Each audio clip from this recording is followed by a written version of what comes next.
Hi, and welcome to From a Full Cup. I'm your host, Natalie Mullen, a certified wellness educator, speaker, facilitator, and teacher. From a Full Cup is a mental wellness education podcast that helps women prioritize their wellness and put themselves first, because you can't pour from an empty cup. I present unique wellness tips and strategies in ways that are relatable and practical and can be adopted for your lifestyle. Whether I'm speaking at an event, facilitating a workshop, or coaching clients, I'm passionate about helping women dream big, take action, and move the needle forward to achieve the life they want. Now, let's get started. Hey y'all, this is my 65th episode. Welcome and thank you for being here.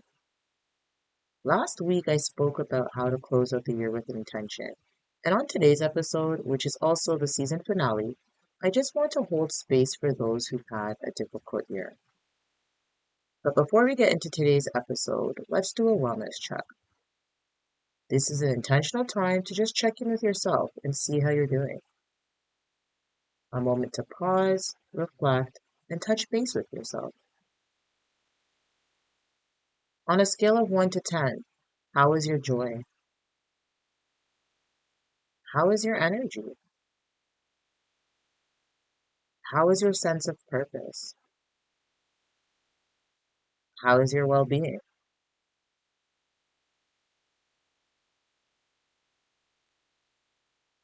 So let's get into today's episode. Sometimes it can feel like you're the only one whose life isn't going the way you expected. Perhaps you're going through a divorce, or your job has destroyed your mental health. Maybe a family member is very ill, or your business is on the verge of failing and you can't pay the bills. Maybe you've just lost a loved one. Maybe you feel very frustrated because you've never met your goals for this year. Maybe you have a really intense conflict with someone important to you. It could be a large number of things that I haven't thought of or mentioned. And a lot of times people are going through, I would call them invisible hardships because nobody else knows, right? And deep down inside your heart's broken or it's in turmoil and it's in pain. And if that's you, I really want to hold space for anyone going through that because I've been there before. I remember a few years ago having the worst year of my life. My marriage was failing, and I still had to put on a happy face around the holiday period. It was so fake. And for me, someone who truly values being authentic, me not being able to be authentic in that moment because I couldn't even accept the truth, that conflict and that misalignment, that pain was so heavy to carry. And if you're going through something similar or your own version of pain, and maybe I would more so describe it as a painful hell, so it's deeper than just pain, then I'm sorry. I really, really am. And I know that it probably feels like you'll never make it to the other side. And if you feel like that, honestly, it's okay. It will take some time, especially if you're still going through it right now. And so if that's you, I would say don't rush yourself, okay? Just take it day by day. The pain that you feel, the anger, the frustration, disappointment, hurt, whatever it is, it's okay. I want you to name it. I want you to journal about it, scream about it, go through it, sit with it. Just, I would say sit with it, and then when you're ready, process it.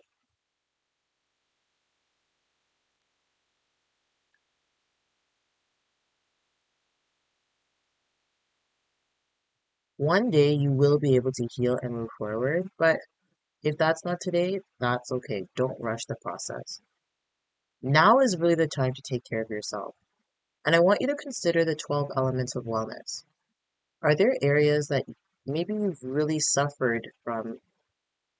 Maybe there are areas of your life where you've really suffered during this time and you're kind of in a deficit. You've been set back.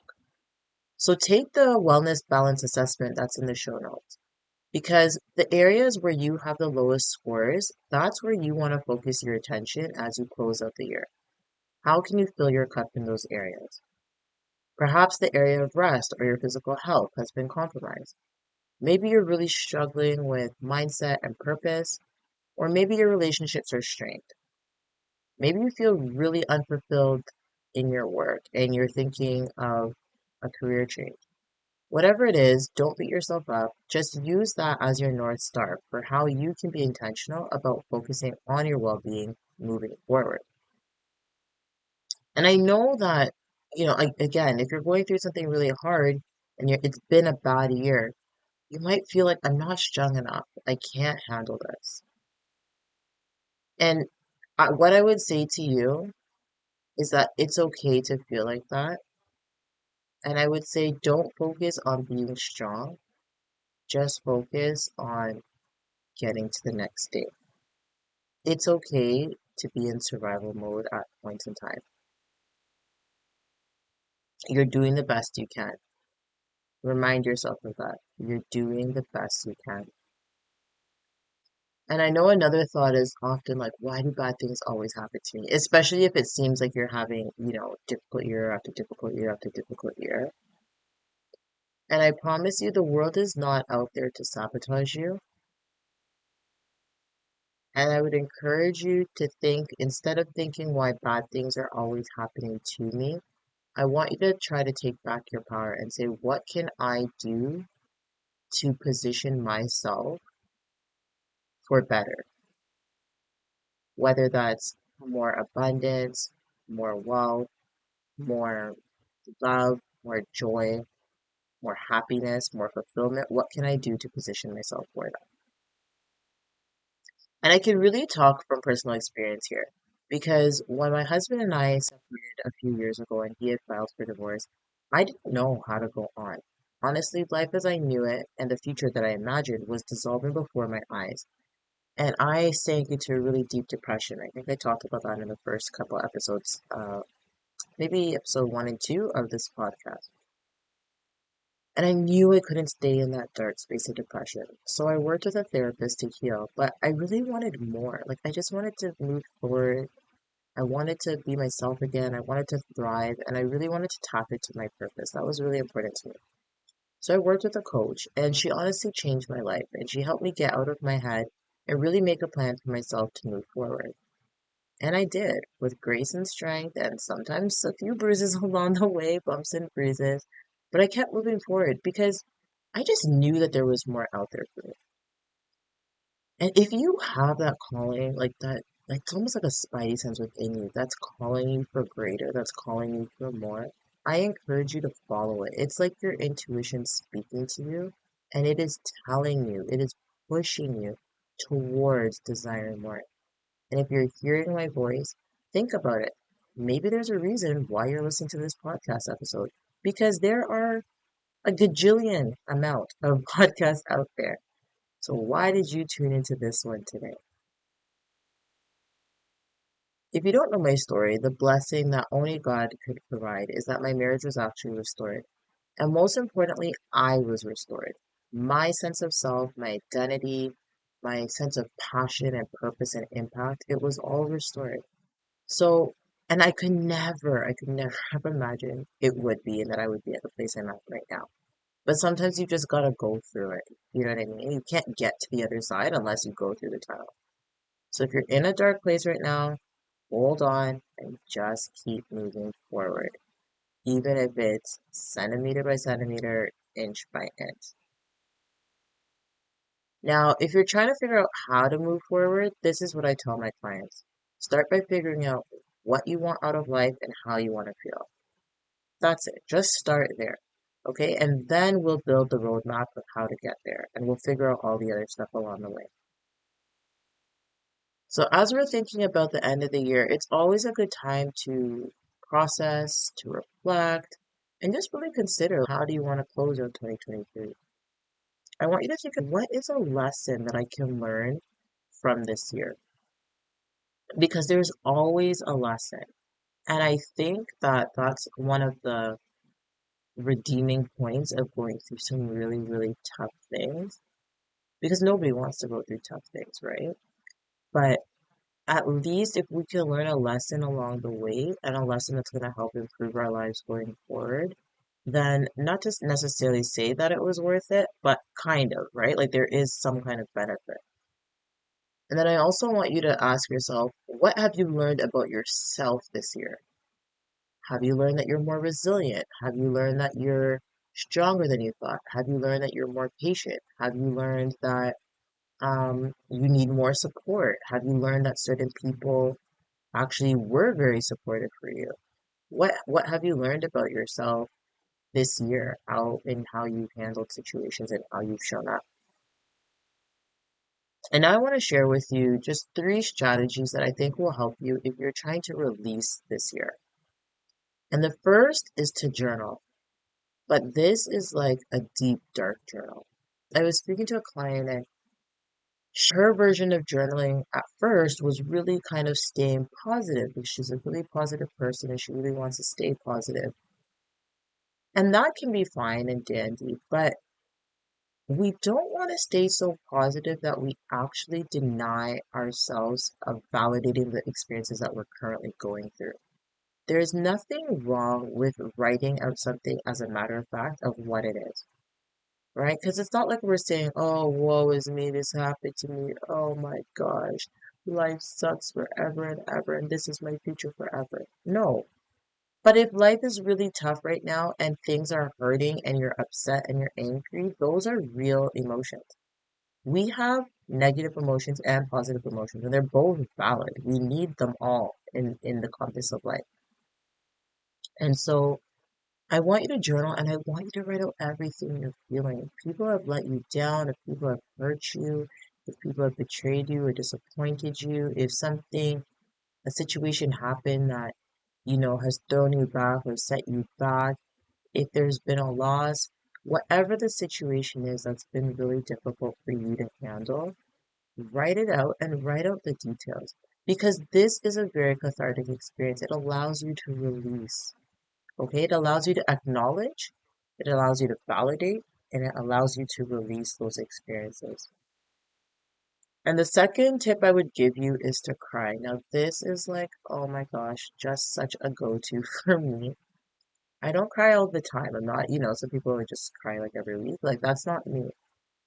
But I just need to cry every couple of months to really get things out. But if I'm in a space in life where I'm really frustrated or stressed, I need like a good deep cry. And once I get it out, I feel so much better. Because I think in life, society tells us to hold it all together, be strong, like, keep your chin up, walk strong, walk with your head up. And that can be a lot of pressure. And you don't really get to acknowledge the things that you're feeling. You just kind of keep going, right? You keep going. It's like you're on the hamster wheel. Or think about it on a treadmill. It's like nobody presses pause for you or stop. You just keep walking. But really behind you, you're carrying like all of this garbage, all of these heavy chains. And the walk is getting harder and harder to do. But instead of pausing to take off some of those chains and to deal with that trash behind you, you just keep walking. So eventually you're going to burn out, right? Like you just don't have the sustenance. You don't have the ability to sustain that long term. So use that opportunity to cry, and you can think of different ways to invoke the crying. Like you might not be able to just cry on demand. Maybe you have to play a certain type of music, or maybe as you're reading the journal, it brings out those emotions so you're able to cry. Maybe you have to visualize yourself being in that difficult situation, and that will trigger you to cry. So you might have to be creative in thinking about how can you tap into that space. But once you can, just cry and let it out. Hopefully you're in a space where, it's a safe space, you're at home, hopefully nobody else is there. Try to do it when nobody else is there. If you are concerned about noise, because for some reason I was always concerned about like sound, and I guess it depends on where you live too. But you can always cry into a pillow and then maybe remove the pillow as you get more of your voice and you feel more confident, and then just cry out into open space and let it out. And then after you cry, just give yourself a hug. Like look in the mirror and give yourself a hug. And just give yourself back some love, you know? And the last thing I would say is to shake it up. Now, this is a tool that I teach my coaching clients because it's a tool that I learned myself. So I'm taking a course right now to learn more somatic therapies and mind body tools that can be used to improve your well-being. And when I tell you this one works so well for me, and at first when I saw it, I was like, no, no, no, this looks ridiculous. This is silly. I'm not doing it. But I promise you, it just helped me to release any stress or limiting beliefs that I had. And it just helped me to move forward. And this is for sure a go-to tool in my toolkit now. And it's something that you can have in yours. I am going to link a video in the show notes that shows you how you can do shaking. It's not the one that I watched, but I thought this one was decent. The one that I watched is within a private course, so I can't share it. And that the only real difference was that they had music, right? And they were shaking in their style.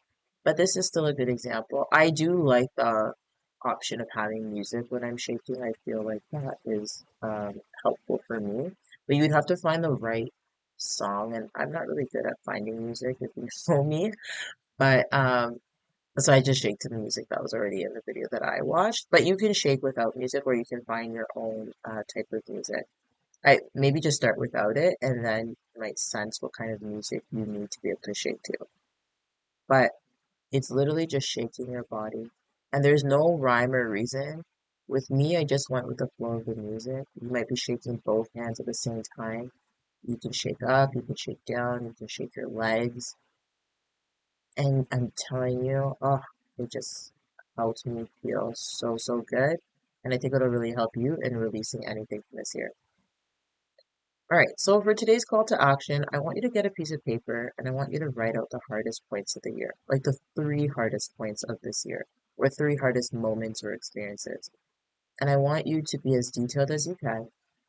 And then I want you to hold that paper to your heart,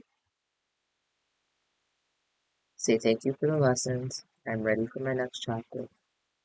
And then I want you to rip that paper up into as small a piece as possible, like smaller than a penny, as small as possible. And then put all of those pieces of paper in your hand and blow them into the air and say bye bye. There's something about that blowing action that really solidifies it, and it's a really good visualization that you can have in your mind anytime those situations try to come back, because they always come back, right? They'll come back to your forefront. All you'll have to do is and blow it away again, and your mind will remember that you've already released this. This is another tool and strategy that I use that I found so helpful. And of course, you're going to have to clean up the paper afterwards, but a little bit of exercise won't hurt you. You can just bend and soup that up. So I want you to know though, you can take control of your life at any point. Don't let your current circumstances dictate your future trajectory. For today's affirmation, I want you to say with me, I'm stronger, I'm wiser, I'm moving forward. In closing, remember that 2023 is 1 year. You can move forward. 2024 is just a few weeks away, and you can step into a new year and you can thrive and you can find joy and you can heal and you can move forward. If you found this episode valuable, please share it with someone who might need a little inspiration. If something in this episode resonated, we do this kind of deep transformative work inside my Wellness Reset program. To learn more, you can book a free discovery call in the show notes, and we'll discuss your current challenges, what's impacting your mindset and wellness, and create a plan to move you forward towards your goals.